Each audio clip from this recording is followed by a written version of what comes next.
दोस्तों, हमने अक्सर कई लोगों को आपस में कहते हुए सुना है, यार क्या आदमी है, पैसा चुंबक की तरह खींचता है। काश हमें भी इसका सीक्रेट मालूम चल जाए तो मजा ही आ जाए। अरे है ना इसका सीक्रेट वेदों में। जरूरत है वेदों को पढ़ने की और इसमें लिखी बातों को फॉलो करने की। अगर ऐसा कर लिया तो आप भी चुंबक की तरह पैसे को अपनी तरफ खींच लेंगे। इस एपिसोड में हम यही सुनेंगे कि कैसे लक्ष्मी को अपनी ओर खींच सकते हैं। ऑथर देवदत्त इसे धर्म से जोड़ते हुए कहते हैं कि कैसे आप पैसे को अपनी तरफ अट्रैक्ट कर सकते हैं। इंडिया मान्यताओं और आस्था का देश है। जितने मंदिर भारत में हैं, उतने दुनिया के किसी भी देश में नहीं है। हमारे आसपास सोसाइटी में आपको कई मंदिर मिल जाएंगे। हम रोजाना वहां जाते हैं और कुछ न कुछ भगवान से जरूर मांगते हैं। आपका ये वाला मंदिर सिर्फ आपकी सोसाइटी का है, यहाँ दूसरे स्टेट का कोई डिवोटी यानी भक्त तो आएगा नहीं।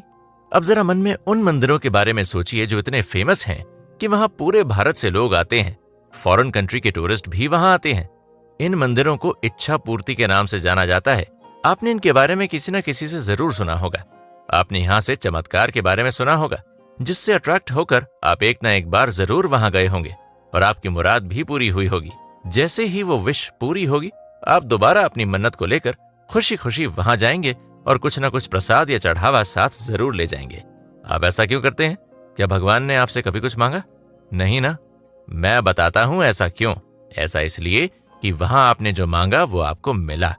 आपको खुशी हुई और भगवान से कनेक्ट होने और उनके लिए श्रद्धा के तौर पर आप मिठाइयां, फूल लेकर गए। यानी आपने माना कि हाँ, मंदिर में चमत्कार है और हो सकता है मेरे प्रसाद चढ़ाने से वो सीधा भगवान ही ग्रहण करें। फिर आपने इसी चमत्कार को आगे अपने दोस्तों को बताया होगा। अब इसे समझिएगा। इंद्र हमेशा अपना स्वर्ग बचाने के लिए लड़ते रहे, लेकिन विष्णु जी जब जहां जिसे जरूरत पड़ी वहां मौजूद रहे। विष्णु जी देने वाले देवता थे, लेकिन इंद्र हमेशा डरे हुए रहते थे। अपने स्वर्ग के लिए उन्हें हमेशा डर लगा रहता है कि कोई उनसे उनका स्वर्ग छीन न ले। आप किसी भी स्टेट में जाएंगे तो आपको विष्णु जी के मंदिर तो मिलेंगे, लेकिन इंद्र के मंदिर ना के बराबर हैं। यानी कॉन्सेप्ट ये है कि इंद्र के पास ऐसा कुछ नहीं है जो वो हमें दे सके। ऐसे ही जब हमें किसी शॉप पर कुछ पसंद की चीज मिल जाती है तो हम बार बार उसी शॉप पर जाते हैं, क्योंकि हमें मालूम है कि हमारी पसंद की चीज हमें वहीं मिलेगी। सिर्फ इतना ही नहीं, हम उस शॉप को और दोस्तों रिश्तेदारों को रेकमेंड भी करते हैं। इसी तरह जब हमारी मनोकामना पूरी हो जाती है तो हम मंदिर में प्रार्थना करने के बाद वापस जाते हैं। हम कभी खाली हाथ नहीं जाते, हमेशा कुछ न कुछ लेकर जाते हैं। फूल, फल, रोशनी, झंडे, इत्र और कपड़े। बड़े बड़े मेलों में भी तो डांस के जरिए और गाकर थैंक्स गिविंग दी जाती है। अगर कोई मंदिर हमें मानसिक शांति देता है तो हम वहां बार बार जाते हैं। पटनायक इसे ही ऑर्डर का रेपिटेशन कहते हैं। ऐसे ही कोई भी बिजनेस तभी सक्सेसफुल होता है जब उसे बार बार ऑर्डर मिलते हैं। मान लीजिए कि एक दुकान है जो आपकी जरूरत की सभी चीजें बेचती है। आप पहली बार दुकान पर गए क्योंकि आप कीवी और ड्रैगन फ्रूट जैसे रेयर फ्रूट्स खरीदना चाहते थे। आपने कई शॉप पर ट्राई किया, लेकिन आपको ये फ्रूट्स कहीं नहीं मिल रहे। आप जब इस शॉप पर आए तो आपको दोनों ही फ्रूट्स मिल गए। आपकी जरूरत के मुताबिक शॉप के ओनर ने आपको कीवी और ड्रैगन फ्रूट दिए। अगली बार जब आपको ये रेयर फ्रूट्स चाहिए होंगे तो आप क्या करेंगे?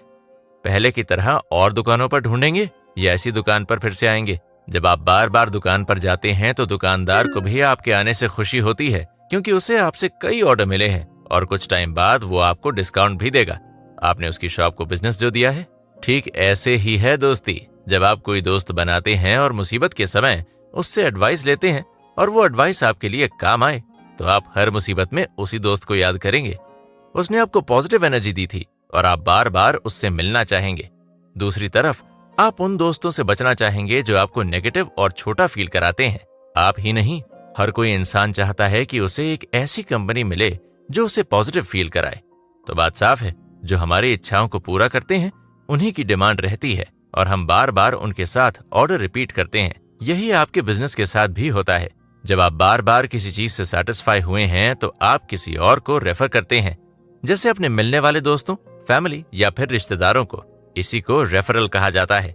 जितना ज्यादा रेफरल, उतने बड़े ऑर्डर और उतनी ज्यादा डिमांड, क्योंकि रेफर किए गए लोग आगे भी आपके साथ जुड़े रह सकते हैं और सेटिस्फाई हुए तो ये रेफरल्स और बढ़ते जाएंगे। आप तो एक छोटे से चाट की दुकान लगाने वाले का एग्जाम्पल ले लीजिए, जिसकी टेस्टी चाट पूरे शहर में फेमस हो। लोग बार बार वहां जाना पसंद करते हैं। वो लोग अपने दोस्तों को भी साथ ले जाते हैं। दोस्त फिर बार बार जाते हैं और अपने सर्कल में और दोस्तों को बताते हैं। ऐसे ही छोटे से शहर में छोटे से छोटी दुकान फेमस हो जाती है और बिना किसी मार्केटिंग या एड के बहुत सारा पैसा कमाती है। लाइफ में सक्सेस होने के लिए अगर आप बिजनेस में हैं तो इसी से सीखिए कि आपके कस्टमर हमेशा खुश होकर जाएं। अगर वे खुश होकर जाएंगे तो बार बार आएंगे।